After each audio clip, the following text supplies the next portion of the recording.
Fala galera, hoje a gente vai comentar um post aqui da 365 Scores falando sobre os vencedores do prêmio Golden Boy desde 2003, né? Um prêmio do jornal italiano Tutto Sport que tem como júri vários outros jornais ali da Europa, os principais jornais esportivos de cada país da Europa.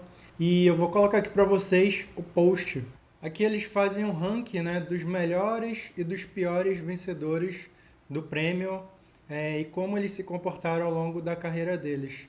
Então, antes da gente começar o vídeo, já curte aí, se inscreve no canal e bora fazer mais essa análise aqui de post. A gente vai começar o vídeo aqui pelo final, né? Eles fazem 5 categorias: carreira dourada, lampejos de craque, sensação de que falta algo, não deu certo como parecia e erro total. O primeiro aqui que aparece é o Martial, né? Martial ele ganha o prêmio em 2015. 2015 ele joga pelo Mônaco e pelo Manchester United, né? Ele vai para o United ali no meio da temporada, é uma grande contratação, chega com bastante expectativa. É um período de reconstrução do United, pelo menos era a tentativa, né? E ele foi um dos caras contratados para isso. E realmente, assim, parece que a grande temporada dele foi essa, né? A temporada que ele foi contratado junto ao Mônaco. Ele também tem uma temporada boa ali, muito boa na verdade, em 2019 e 2020, mas ao longo da carreira dele, de fato, não é um cara que justificou essa expectativa de ter sido eleito como o melhor jogador abaixo de 21 anos ali no ano de 2015, né? Tanto que hoje em dia, apesar dele ser jovem ainda, né? Ter menos de 30 anos, ele já está jogando na Grécia. O segundo foi o Renato Sanches, né? O segundo que aparece aqui na lista é o Renato Sanches. Ele vence esse prêmio logo depois do Martial, em 2016. O Renato Sanches ganhou muito aqui em função da Euro, né? Vencida por Portugal. Ele joga bem, se destaca, muito jovem. Ele ainda é muito jovem, tem 27 anos. Mas, assim, de fato, no Bayern de Munique, em todas as outras vezes que ele foi emprestado por outros clubes, como no Benfica e etc., ele realmente não correspondeu. O Renato Sanches, eu concordo totalmente, está aqui no final dessa prateleira, assim como o Martial também. O outro integrante aqui desse erro total que eles colocam é o Anderson. O Anderson, galera, eu tenho motivos para concordar e para discordar aqui da lista. De fato, se a gente considerar o que aconteceu a partir de 2008, que é quando ele vence o prêmio, né? Em 2008 ele já estava no Manchester United, né? Ele vai na temporada 2007-2008. Ele, para quem não lembra, ele começa no Grêmio, muito jovem, com 17 anos, ele já participa daquela Batalha dos Aflitos em 2005, né? Ele vai para o Porto, joga 2 temporadas e de lá ele vai para o Manchester United. Foi uma contratação cara do United. Ele chega num time que era protagonista no futebol inglês e no futebol europeu. Então ele chega ali na temporada 2007-2008, ele participa do título da Champions League em 2008, ele joga a final, ele entra no finalzinho do jogo contra o Chelsea, ali praticamente entra para bater pênalti, né? Ele entra no final da prorrogação já. Ele não participa dos 5 primeiros cobradores. Quando o Terry perde o quinto pênalti que daria o título para o Chelsea e começam as alternadas, o Anderson ele é o primeiro jogador do Manchester United a bater os pênaltis ali nas cobranças alternadas. Ele faz o gol, em seguida, duas cobranças depois, o United é campeão. Ele ganha vários títulos da Premier League, além dessa Champions League que ele joga, né? Participa ali da final. Mas assim, depois ele realmente não conseguiu jogar, sofreu com lesões, sofreu com indisciplina também ali no United. Mas assim, ele ainda faz muito tempo parte do elenco do Manchester, ele volta para o Brasil, volta para o Internacional, joga no Curitiba também, vai para a Turquia encerrar a carreira. Eu não sei se eu seria tão cruel em colocar o Anderson assim como erro total. Talvez um não deu certo como parecia se encaixe melhor aqui para ele. Subindo aqui de prateleira, a gente tem o não deu certo como parecia.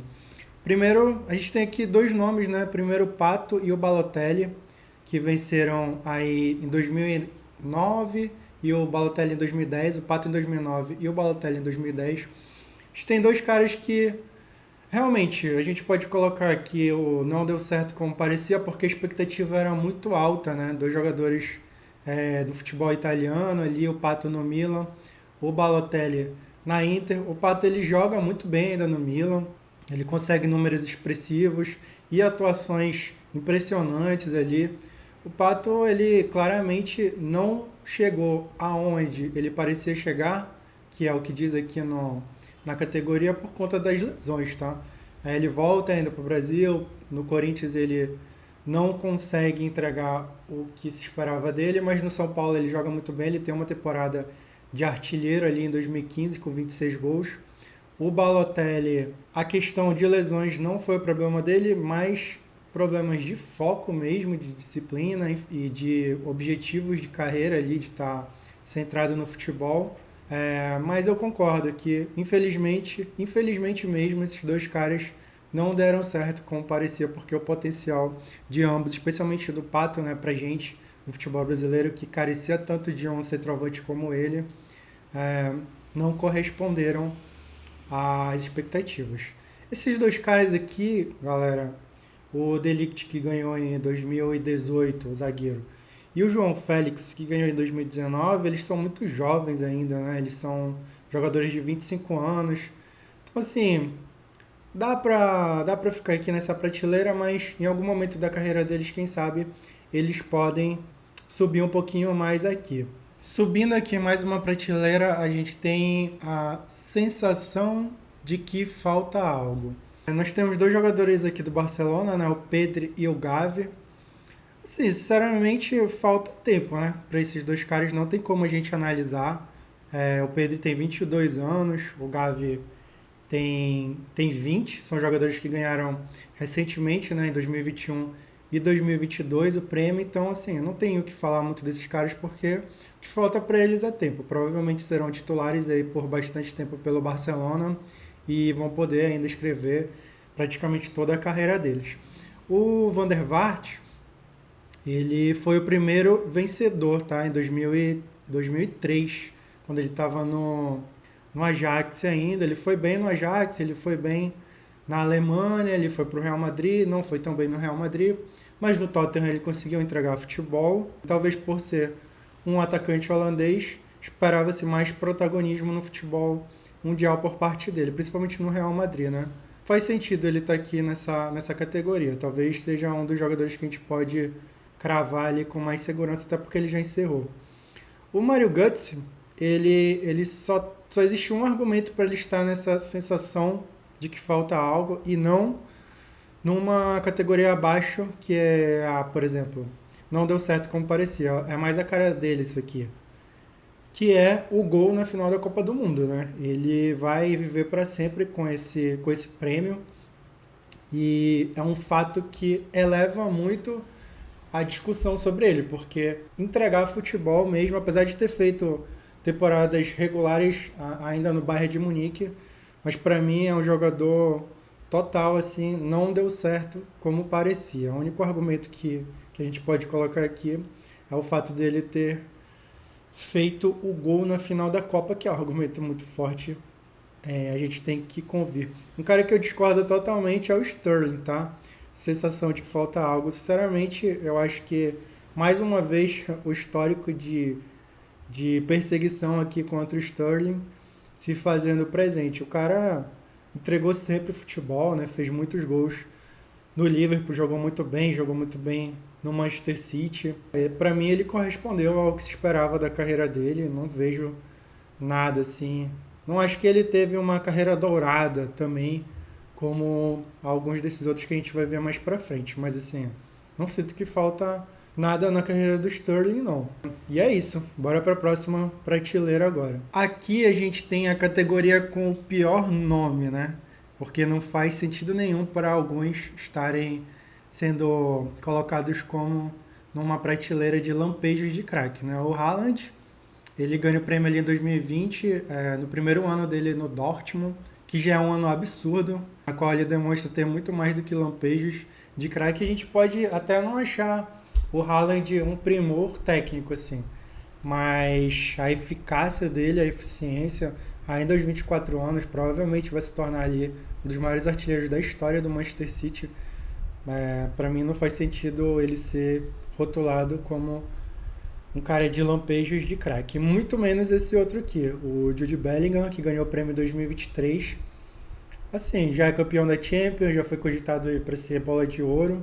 Então, só esses dois argumentos já campeão da Champions como protagonista, né? Como um dos protagonistas do Real Madrid, já ajudou a levar a seleção dele para uma final de Euro.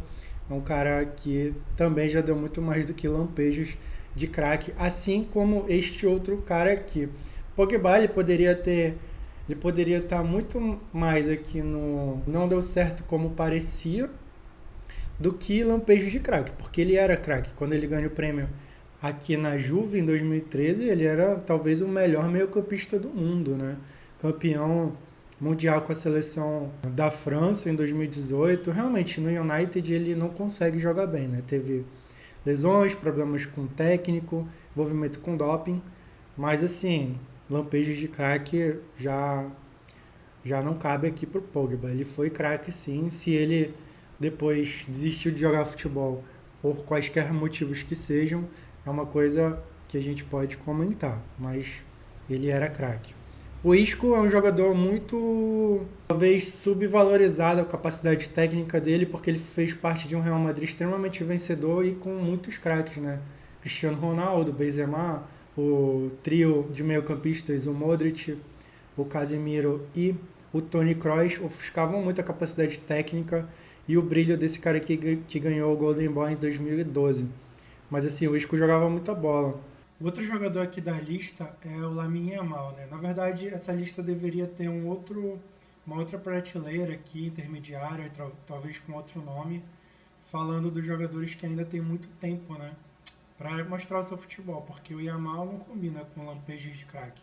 Apesar dele ter 17 anos ainda, tudo que ele já fez de exibição pelo Barcelona e pela seleção espanhola já colocam ele com certeza num patamar pelo menos de expectativa muito grande para o que vem da carreira dele. E aí finalmente a gente chega na primeira prateleira aqui, carreira dourada. Quando eu olhei essa prateleira, a primeira coisa que eu pensei era que o Messi deveria estar numa prateleira diferente, né? Por tudo que ele representa, não só para o Barcelona, mas para o futebol mundial. Mas já que eles não fizeram, colocaram todo mundo junto aqui, 5 nomes, são nomes que cabem. O Rooney ganha em 2004, eles ganham em sequência, tá? O Rooney em 2004, o Messi em 2005, o Fábricas em 2006 e o Agüero em 2007. Com relação a conquistas por clubes, o Messi ele ganha tudo pelo Barcelona e pela seleção argentina. Então ele está acima de todos os outros aqui. Mas o Rooney também tem uma carreira dourada, é o maior artilheiro da história do Manchester United. O Agüero também é o maior artilheiro da história do Manchester City. Ele tem uma carreira muito boa, se interrompida de uma forma precoce, né, relativamente, em função do problema cardíaco que ele descobriu. O Fábricas, ele dá um pouquinho de azar aqui com relação a títulos por clubes, né, porque ele chega no Arsenal ali depois do grande Arsenal de 2004, ele chega em 2005 já, temporada 2004-2005, ele disputa a final da Champions League contra o Barcelona, perde, naquele jogo que o Arsenal jogou praticamente o jogo todo com um jogador a menos, mas enfim, perde a final. Ele vai para o Barcelona depois que o Barcelona ganha a Champions League de 2011 e depois não consegue mais vencer. Já vai vencer em 2015, quando o Fábricas já tinha saído, já tinha ido para o Chelsea. Ele consegue títulos pelo Chelsea também, mas ele tem essa questão aí de nunca ter conseguido ganhar a Champions League, apesar de ter passado por clubes que ou chegaram na final ou ganharam a Champions num período próximo ao que ele jogou. O Mbappé, mas assim, o Fábricas, só voltando, foi campeão do mundo pela seleção espanhola, era um jogador de muitos números, de assistências principalmente, e gols, né? Inclusive foi dele a assistência para o Iniesta na final da Copa de 2010. O Mbappé, apesar de ser muito jovem e de estar construindo ainda a carreira dele no Real Madrid, a gente pode considerar assim que ele já tem uma carreira dourada, é um campeão do mundo, finalista em 2022, campeão em 2018 com a seleção francesa, é o maior artilheiro da história do Paris Saint-Germain e agora jogador no Real Madrid tem tudo para conquistar os títulos por clube que ele sempre desejou, né? Principalmente a Champions League. Mas eu já colocaria assim o Mbappé certamente, ainda não no mesmo nível de um Rooney e de um Messi, mas se existe uma categoria que o Mbappé deveria ficar aqui, realmente é carreira dourada. Uma coisa que vocês devem estar se perguntando olhando para essa lista é onde está Neymar e onde está Cristiano Ronaldo.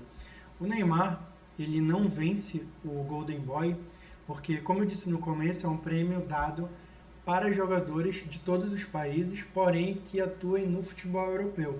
E quando o Neymar ele vai para o Barcelona, ele já tinha mais de 21 anos, ele já tinha completado, na verdade, os 21 anos, que é a idade limite. E é só por isso mesmo, tá? Porque o Neymar, com 19 anos e com 20 anos, já tinha sido até finalista ali, top 10 da indicação da Bola de Ouro, mesmo jogando pelo Santos. Então, certamente, ali, por exemplo, quando o Balotelli e o Guts vencem, se o Neymar já estivesse jogando no Barcelona, seria ele o escolhido. O Cristiano Ronaldo, quando o Rooney e o Messi vencem dele em 2004 e 2005, ele já era titular do Manchester United, porém ele não era tão protagonista quanto o Rooney. Eles dividiam ali as atenções. O Rooney fazia mais gols que o Cristiano, inclusive. O Cristiano tem uma temporada de 40 jogos e 6 gols em 2004 e de 50 jogos e 9 gols. Ou seja, era uma figura importantíssima já no ataque do United, mas não era a máquina de fazer gols que a gente conhece hoje em dia. Na verdade, ele só vai começar a ter uma expressiva marca de gols 2 temporadas depois. O Rooney, como eu disse, já é um jogador consolidado, então foi merecido. Poderia ter ido para o Cristiano também, mas fez sentido na época o Rooney ter vencido o prêmio. O Messi, em 2005, ele também não era tão protagonista em números ainda no Barcelona, mas a sensação era que ele já seria essa coisa extraordinária que ele foi, ou pelo menos já existia uma expectativa de que ele seria muito diferenciado, mais do que o Cristiano Ronaldo, né? A gente, naquela época, não imaginava que essa rivalidade ia atingir os níveis que atingiram, mas é fato que, pelo menos ali na imprensa europeia, existia uma expectativa maior no Messi do que no Cristiano. Se fosse só por números, talvez o Cristiano tivesse merecido em 2005. Olha só, desde o Golden Boy, o Cristiano já sendo garfado nesses prêmios contra o Messi. Então é isso, galera. Se vocês gostaram, curte aí. E toda vez que vocês virem um post interessante, só marcar a gente lá no Instagram, ou mandar no WhatsApp, ou mandar por aqui mesmo, tá bom? Valeu!